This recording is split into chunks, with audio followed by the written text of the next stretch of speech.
Mabuhay, maayong hapon sa tanan nakong followers, viewers, o supporters. Guys, a blessed weekends to all of us. Time flies because today is the last day of November. So I thank God for everything. I thank the Lord for all the memories, the happy moments, the achievements, the accomplishments of my work.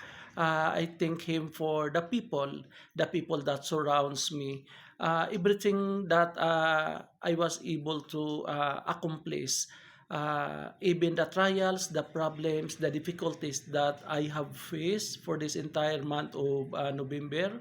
I thank God for uh, He was allowing me to be able to surpass all the challenges in my life. Uh, I am very excited and I am